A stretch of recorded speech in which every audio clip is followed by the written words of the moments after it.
Assalamualaikum warahmatullahi wabarakatuh. Nama saya Rafa Putra Wedatama dari kelas 11 IPA 6. Kali ini saya ingin menjelaskan mengenai coronavirus. Tapi sebelumnya saya ingin menjelaskan apa itu virus.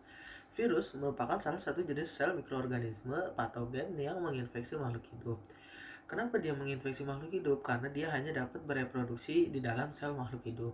Selain itu, virus juga memiliki ciri-ciri seperti ukuran tubuhnya yang kecil, memiliki satu asam nukleat, dan memiliki banyak bentuk tubuh. Nah, apa saja bentuk tubuh mereka? Yang pertama, ada yang berbentuk bulat, ada yang berbentuk oval, ada yang berbentuk polihidris, ada yang berbentuk tabung, dan juga ada yang berbentuk huruf T. Virus ini tersusun dari kapsid, karsomer, sel penghubung, selubung, dan juga serabut ekor. Nah, tadi kan sudah dijelaskan virus secara singkat. Sekarang kita akan membahas coronavirus. Coronavirus berasal dari bahasa Latin corona yang artinya mahkota. Kenapa dinamakan demikian? Karena coronavirus memiliki mahkota di sekitar tubuhnya. Coronavirus ini juga banyak jenisnya, seperti ada SARS coronavirus yang menyebabkan penyakit SARS, lalu ada MERS coronavirus yang menyebabkan penyakit MERS, dan yang baru adalah novel coronavirus yang menyebabkan penyakit COVID-19. COVID-19 ini ditemukan pada bulan Desember tahun 2019 dikarenakan pada saat itu ditemukan banyak sekelompok orang yang mengalami radang paru-paru atau pneumonia, tetapi masih belum diketahui penyebabnya. Nah, setelah diteliti, ternyata penyebabnya adalah infeksi dari virus corona baru ini atau novel coronavirus. Nah, pada masa itu banyak orang yang berpikir bahwa infeksi tersebut diakibatkan dari pasar makanan laut yang ada di Wuhan juga. Pasar makanan laut itu tidak hanya menjual hewan laut, tapi juga menjual hewan-hewan lainnya untuk dikonsumsi seperti kelelawar. Nah, kelelawar inilah yang diduga sebagai sumber infeksi coronavirus itu. Nah, lalu coronavirus ini memiliki gejala-gejala seperti pada hari pertamanya, orang yang terinfeksi coronavirus akan mengalami batuk, demam, pilek biasa. Nah, tapi mulai dari hari kelima mereka akan merasakan sesak nafas, dan akhirnya pada hari ketujuh sesak nafas mereka akan mulai parah dan akhirnya dibawa ke rumah sakit. Nah, vaksin untuk COVID-19 ini masih belumlah ditemukan, tetapi kabarnya sudah mulai diuji cobakan ke manusia. Lalu untuk masa inkubasinya sendiri, banyak yang mengatakan bahwa masa inkubasi virus ini mulai dari 2 hari sampai 14 hari. Nah, untuk penyebarannya sendiri, virus corona ini disebarkan melalui droplet atau air atau tetesan air yang berasal dari bersin atau batuk orang yang sudah terinfeksi. Nah, tetesan air ini yang nantinya akan berpindah ke orang lain dan akhirnya masuk ke tubuh orang lain tersebut, sehingga akhirnya orang itu akan terinfeksi coronavirus juga. Nah, tadi kan sudah dijelaskan bagaimana virus itu menyebar. Nah, sekarang kita harus tahu bagaimana untuk mencegah penyebaran virus ini. Yang pertama adalah rajin mencuci tangan kita. Mencuci tangan minimal 20 detik. Kenapa? Karena dengan mencuci tangan kita dapat menghilangkan virus-virus yang menempel di tangan kita.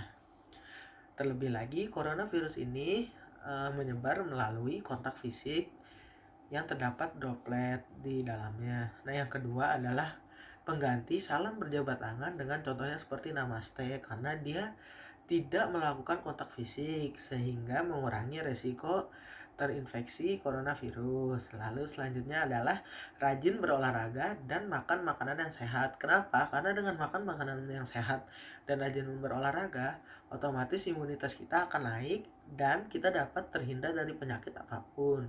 Selain itu juga coronavirus pada saat ini hanya dapat disembuhkan dengan meningkatkan kekuatan imunitas tubuh kita. Lalu yang terakhir adalah menggunakan masker, apalagi bagi yang sedang sakit. Kenapa? Karena dengan menggunakan masker kita dapat melindungi mulut kita supaya tidak masuk droplet air liur dari orang yang sudah terinfeksi. Terlebih lagi untuk yang sudah terinfeksi atau sedang sakit lainnya, sehingga droplet tersebut tidak menyebar kepada orang lain. Nah, tadi itu kan bagaimana cara mencegah virus corona itu. Nah, lalu bagaimana sih jika kita ingin memeriksa tubuh kita apakah sudah terinfeksi atau belum? Nah, sebenarnya pemerintah sudah memberikan protokol untuk melakukannya. Yang pertama adalah jika kalian memang merasa tidak sehat, yang harus kalian lakukan adalah yang pertama, kalian harus rajin beristirahat. Nah, yang kedua, jika kalian memang sudah beristirahat, tetapi keluhan kalian masih belum hilang, maka kalian disarankan untuk ke Fasiankes atau fasilitas layanan kesehatan untuk dicek keadaan tubuh kalian di sana. Nah, saat di Fasiankes disarankan kalian melakukan 3 hal. Yang pertama adalah menggunakan masker. Seperti yang sudah dijelaskan tadi, masker dapat melindungi kita dan melindungi orang lain dari penyakit. Lalu yang kedua adalah menggunakan etika saat bersin atau batuk, yaitu menutup mulut dan hidung kita dengan bahu ataupun lengan. Nah, yang terakhir adalah disarankan untuk tidak menaiki transportasi umum. Karena dengan menaiki transportasi umum kita memiliki resiko untuk menyebarkan penyakit kita ke orang lain ataupun orang lain dapat menularkan penyakitnya ke kita.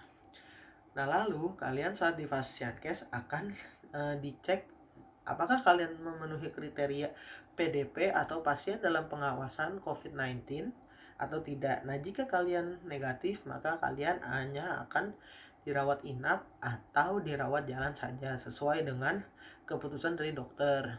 Nah, selanjutnya adalah jika kalian memenuhi kriteria tersebut, maka kalian akan dirujuk ke rumah sakit rujukan untuk COVID-19 ini. Nah, setelah kalian sudah sampai ke rumah sakit rujukan, kalian akan diminta untuk mengambil spesimen kalian. Nah, dari hasil spesimen inilah jika kalian positif, maka kalian akan ditetapkan sebagai pasien COVID-19. Jika kalian negatif, kalian hanya dirawat sesuai dengan penyakit kalian saja. Nah, jika kalian sudah ditetapkan sebagai pasien COVID-19, kalian akan diisolasi dan diambil spesimen kalian setiap harinya. Kenapa? Karena dengan mengambil spesimen, pihak rumah sakit akan tahu bagaimana kondisi tubuh kalian. Dan jika kalian saat melakukan tes spesimen 2 kali secara berurut-urut itu hasilnya negatif, maka kalian boleh keluar dari ruang isolasi. Nah, sekian dari saya. Mohon maaf jika ada kesalahan. Wabillahi taufiq wal hidayah. Wassalamualaikum warahmatullahi wabarakatuh.